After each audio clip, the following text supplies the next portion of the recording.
Ei, turma, bem-vindos. Esta e a próxima aula será destinada ao Sistema Americano de Proteção dos Direitos Humanos. Comecemos, portanto, a ideia de americanismo ou pan-americanismo. Esse movimento que é político, diplomático, porque envolve a negociação entre os diferentes governos dos países das Américas, mas também social e econômico, que tem por objetivo criar, fomentar, estimular as relações dos povos, dos governos, buscando associar e cooperar em diferentes temas, em âmbitos, aquilo que é de interesse comum desses países e desses povos. Portanto, a ideia da América para os americanos, uma América unida, não necessariamente sem Estados, muito pelo contrário, a base é a soberania e a diversidade, mas a ideia de fronteiras um tanto quanto permeáveis para permitir essa flutuação, migração, contato entre os diferentes povos, os diferentes produtos e contínua tentativa de mudar a sua realidade. O pan-americanismo ele se justifica não só pelo fator geográfico, já que a vastidão do Oceano Atlântico nos separa dos demais continentes, Europa e África, e a vastidão do continente do Oceano Pacífico nos separa do continente asiático, da Oceania e de alguma forma também da África, dificultava até muito tempo, por questão tecnológica, o contato com esses outros pontos do mundo, favorecendo a navegação de cabotagem, o transporte ferroviário ou terrestre entre os países das Américas. O outro fator que aproxima os países é o histórico, afinal, todos eles, países das Américas, que hoje são independentes, tiveram que conquistar essa independência de países europeus.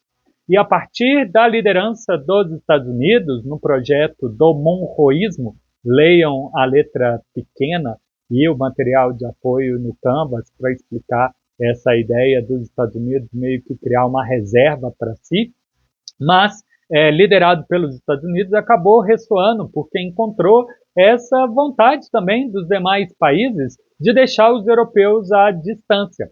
Portanto, os Estados Unidos bancou de início, depois os demais países passaram a contribuir para a já extinta União das Repúblicas Pan-Americanas, que passou a sediar encontros periódicos chamados Conferências Pan-Americanas, entre 1889 e 1954. Ministro de Relações Exteriores, presidentes, primeiros ministros, chefes de Estado em geral, mas também representantes chamados de delegados, buscando, de fato, essa ideia da América para os americanos, de tempos em tempos se encontrar.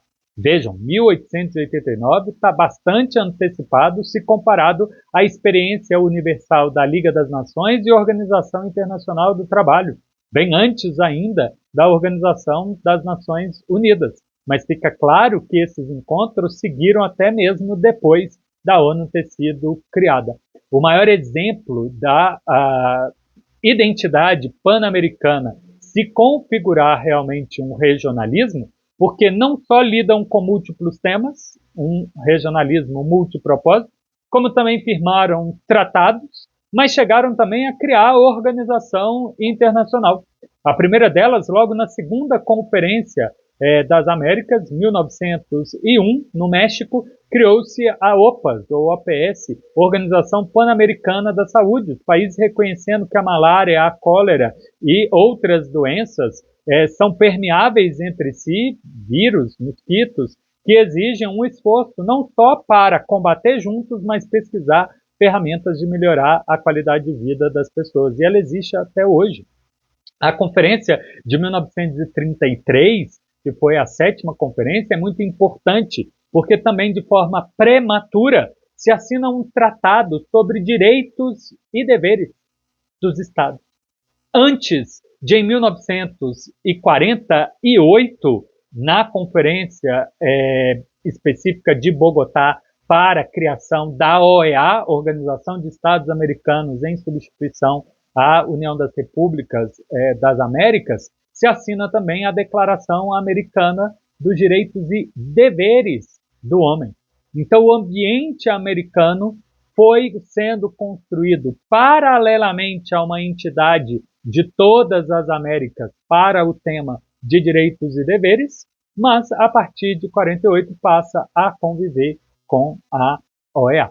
A OEA é afirmada em abril de 1948, logo entra em vigor, porque os países ratificaram com certa velocidade. Em 1951 já estava funcionando a OEA, porque além da sua carta, além do protocolo sobre os processos decisórios, também se firmou a Declaração Americana dos Direitos e Deveres. Dentro da OEA é importante notar que existe a Assembleia Geral dos Estados, é o maior órgão dotado de competência ampla. Todos os países têm representação, assento e voz garantidos, e dali podem surgir acordos que acabam derivando em tratados, ampliando as obrigações entre os países. Como é uma entidade regional criada pós-ONU, com o objetivo, naquela primeira onda de regionalismo, de complementar a responsabilidade da ONU com a paz e a segurança, criaram os países americanos um outro órgão, a Reunião de Ministros de Relações Exteriores, que é equivalente ao Conselho de Segurança da ONU. Mas diferente do âmbito universal, que tem apenas representantes, alguns, 15 do total de membros, no caso da OEA, todos os ministros de Relações Exteriores têm assento garantido. E é através de uma decisão desse órgão que pode-se convocar uma missão de paz ou também medidas sancionatórias para preservar a paz ou reestabelecê-la caso ela tenha sido violada.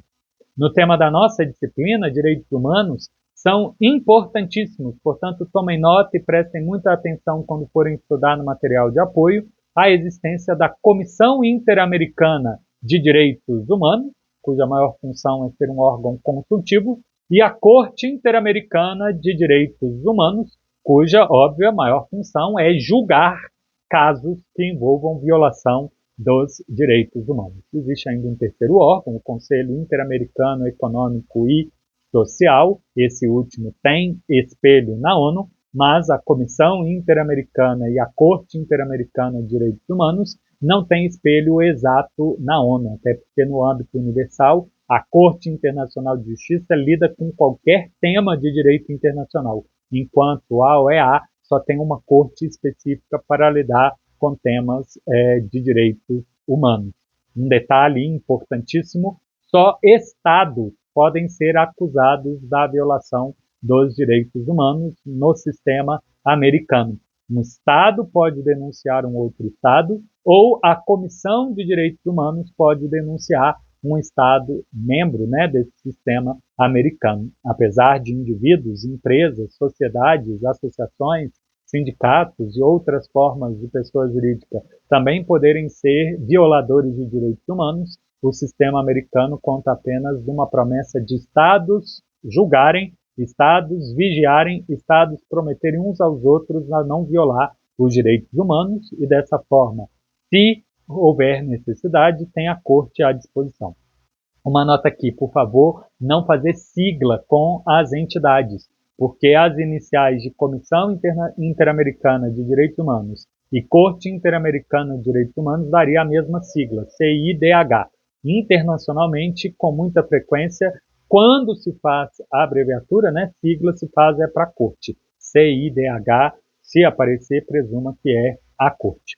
Bem, a Corte Interamericana ela é composta de 7 juízes eleitos pela Assembleia Geral, com finalidade de não representar os estados dos quais eles são nacionais, mas eles são representantes do direito internacional no tema específico dos direitos humanos e ficam ali por 6 anos, podendo ser reeleitos por uma única vez, no máximo, portanto, 12. Não podem, entre os 7 juízes, ter pessoas de mesma nacionalidade para garantir a diversidade. Além da competência